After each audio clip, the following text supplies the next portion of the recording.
absolutely everything. It's a huge game next week. Huge game. Arsenal haven't won the Champions League before. They can't win the Premier League. Are you going? No, I'm not going. No, I can't get tickets. Really? No, I can't. Wow. No. Someone said speak to But Carly. I'm one of them side. If I can't I don't go to the games. Yeah. It's Fair not enough. right that I should be at the game when Arsenal fans who go week in, week out can't get a ticket. Good point. So I would never do. I would never do that. So I'd never do that. So Love it. did this week though. What was that, Boyd? All studying at Leeds, right? So, but anyway, no. Yeah, half a mind on what's to come. Yeah, 100%. I didn't blame them the other day. I thought, Palace was a hard game as well. Palace had to get themselves back after a couple of bad results and then the Bournemouth game as well. So, yeah, I didn't see anything wrong with it. It all comes down to Tuesday night and the following Wednesday. That is their season in a nutshell. They're going to get in the top 5. They're going to get in the Champions League. That is a shoo-in, in my opinion. Now concentrate on the PSG game. 6 points clear of Man City. Any danger of them being reeled in and not finishing second, or is it? It's you all know about what? the If they go and League? win the Champions League and they come third or fourth, what an unbelievable season that will be, in my opinion. So, but sometimes football changes very quickly. They go and lose to PSG and they start ending up third or fourth in the league. Then all of a sudden, everybody's on top of Arsenal again and going, what a nightmare season this has been. So they've got to be careful.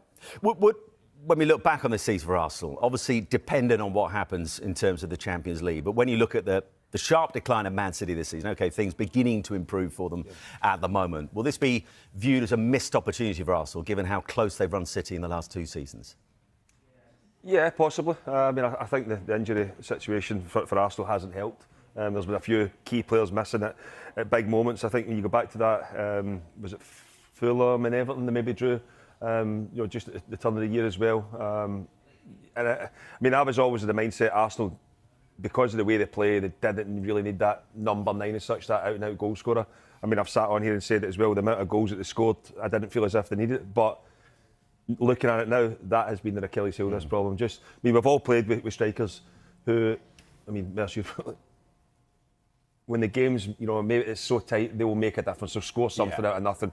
That's what gets you 3 points and even picks you up a point in the road somewhere. But for Arsenal, it could be an unbelievable season.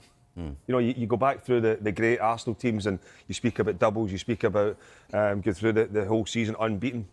I think this would top the lot if they win deliver the Champions League. I really do, because it is. The Premier League, they've done that in the past, but for Arsenal to win the Champions League would be unbelievable. And there's no getting away from it. They've got a chance. They have got a chance. I fancy them against PSG.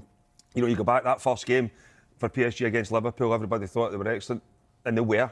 But Villa caused them so many problems. And I think if Mikel Arteta and Arsenal can adopt that similar style, they can cause them problems, because they've got better players than Aston Villa. And I can see Arsenal going through this tie. The other semi-final is anyone's as well. It's going to be difficult for them, but I'll say it again, if Arsenal have to win the Champions League, it could be the best season ever. And Sue, people rightly talk about the injuries this season. From the league's perspective, they talk about the ongoing debate about a striker, and be fascinated to see what happens this summer in terms of who they make a move for. But that draw against Crystal Palace, 9th time this season that they have drawn a match from a winning position. If they've converted 5 of those, they find themselves 2 points behind Liverpool. That's also part of the story about why they've fallen short in the Premier League, is it not? Yeah, it is, and I think that's something certainly that Mikel Arteta will have to look into in his staff for next season, because, they have drawn too many games, and that has been an issue for the Premier League form. And, like Boydie said, I think when you look at Manchester City's drop-off and you just thought, is this going to be Arsenal's year? Yes, if they win the Champions League, what a successful campaign it would be. But, this was obviously a mistake, wasn't it, by Saliba? What a finish this was from Mateta. Absolutely brilliant, but it's, just taking that extra touch, and it's obviously something that they can't do when they play against PSG. But you can't take anything away from that sort of vision. The way that Crystal Palace pressed them, won the ball back quickly, and then Mateta to see where Raya is and just to finish that off was absolutely outstanding. But I know Arteta got a little bit of criticism, I think, when he rotated against Everton and Liverpool dropped points against Fulham, and they said, that was an opportunity for maybe Arsenal to narrow that gap in the Premier League. But he was obviously focusing on Real Madrid, and they went and they beat Real Madrid and they progressed to the next round. So it's something that he's got to do at the moment. That's balance your your playing time with your players. The likes of Saka, who's been out injured, you want him to play, you want him to keep that match sharpness, but at the same time, you don't want him to pick up any niggly injury. So he's probably trying to balance that at the moment. And they have to also the opportunity to finish the season on a magnificent note. But if they, in the end, fall short in terms of the Champions League, how then is this season viewed from a Gunners' perspective? It'll be disappointing again, because we talked about would they be the closest contenders to Manchester City to win the league, and to be 2 points behind them last year. I thought there would be, but then Liverpool, the job that Arne Slot's done there is incredible. So to be so far behind them is a massive disappointment.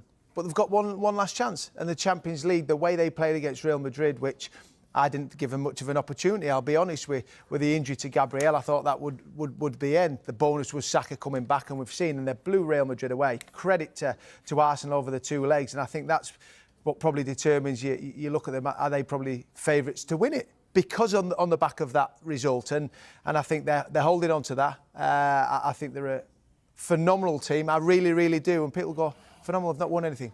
They've run Manchester City so close numerous times, and they've come up short. As Sue said, drawn too many games this season. And if they'd had a striker, in my opinion, I think they would have been a lot closer to Arsenal. But, Boydie, I'm with you. I think they've got an incredible chance to win this Champions League. So they've got to try and they've had one eye on this, by the way. You look at the team selection that Mikel Arteta, also Oliver Glasner made changes. So it was going to happen. You see you have a drop-off. It all comes to this PSG game. But I don't think you can turn it on and turn it off. We've seen it with a lot of teams this season. Spurs, Manchester United, all their eggs are in one basket. And Arsenal have done this, and they have to turn up against a PSG team and perform.